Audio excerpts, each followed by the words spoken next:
Brooks, I'm focusing on 2022 with this question. Not worried about 2023 or beyond. But have you seen enough from Davis Mills, and have the Texans seen enough to where they can feel good about him being the starting quarterback week 1 of 2022?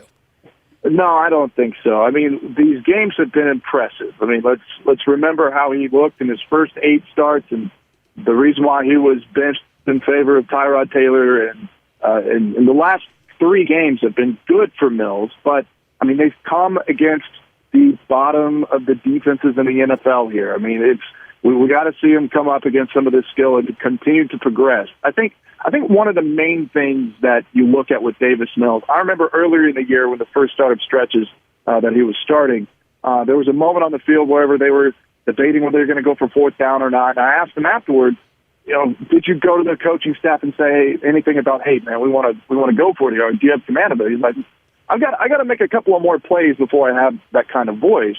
And the way that he was talking about it after, the way Culley was talking about it, I mean, that touchdown pass he threw to Nico Collins, they gave him freedom to make a choice within this RPO play. They're entrusting him in these run pass option skills. They're working with behind the scenes in film rooms and building game plans where he's comfortable around with. He's gaining confidence in that, and that's a big thing. But the other thing that's not just on field, off the field, how after the game, whenever he took the final knee, he turned around and was going to toss the ball to the official, but he thought better of it, kept it, and handed it to a staffer and said, give this to Rex Burkhead.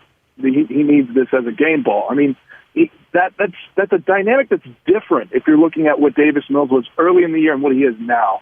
And that has to sustain. You've got 2 more games left, the 49ers, and I think the Titans game, even at the end, is probably going to be the biggest telling through the next couple of games because they have the number 2 run defense in the NFL, and you want to see whether this offense can continue its success at that level. But if Mills can do that, yeah, I think in this final stretch of games, he can fend off some of the suitors that might come in and try and knock him off the 2022 starter role. Do I think Caserio is going to not add somebody to try and gain some competition? No, I think that's been his MO from the beginning.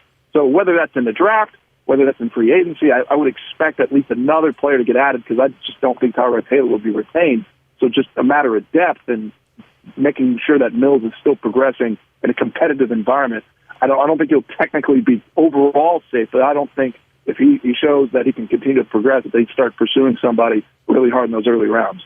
Brooks Kubena, our guest on the HR&P guest line, covers the Texans for the Houston Chronicle. You can follow him on Twitter at @BKubena. Brooks, you talked about the development of Davis Mills, how important it is. How essential to that development is Pep Hamilton? And I saw during the game and after the game, people start throwing Pep Hamilton's name around for OC jobs and things like that. He's obviously the quarterback's coach for this team, along with some other duties. But how important would it be for Pep Hamilton to maybe remain with Davis Mills in his development?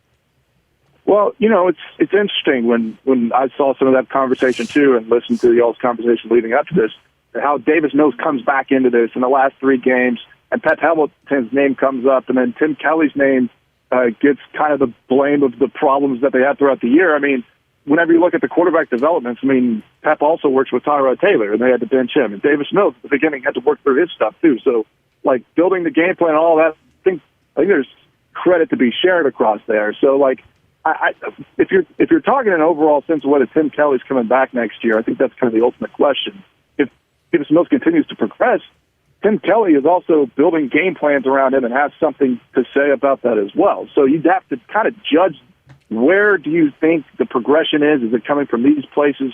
Or then evaluate between both coaches. And, even if you move on from Tim Kelly, if that's a space that if you're going to retain David Culley as the head coach next year, is Pep Hamilton a guy who would be looking for a second chance after, last doing it with the Colts and with Andrew Luck back in 2015?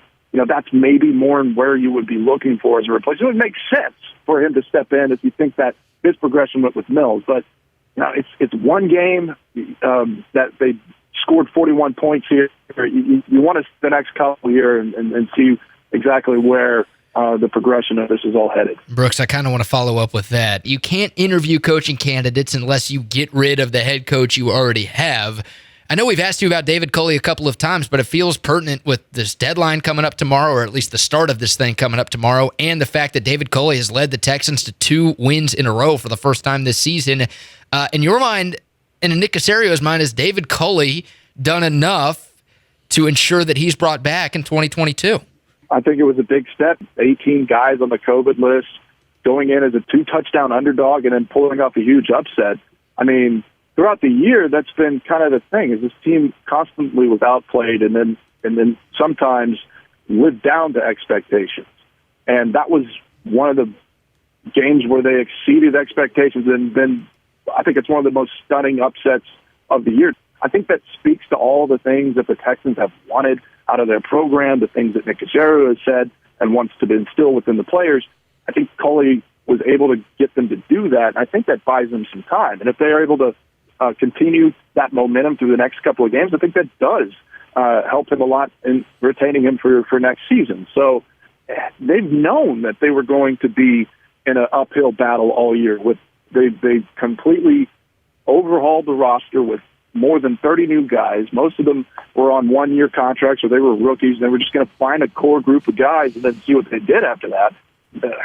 It's hard to judge anything off of that whenever you're looking for a long-term person, unless they really are messing up week to week. And I think Culley has shown that with his kind of game management stuff at the beginning of the year, and knowing when to go for it and what game situation things he could do. I think you're seeing improvement there. Jacksonville, they were able to get a score there, getting them in proper situations again on Sunday. I think he's done enough there to at least earn back another year. So, and then, like you were saying, that then impacts the availability of your coaching staff. But again, like, this is a team that's 4-11 still, and whenever people are looking to interview guys, you tend to look for people who have ultimate success. So, take that for what you will. But I do think yesterday did a lot in helping Culley come back in 2022.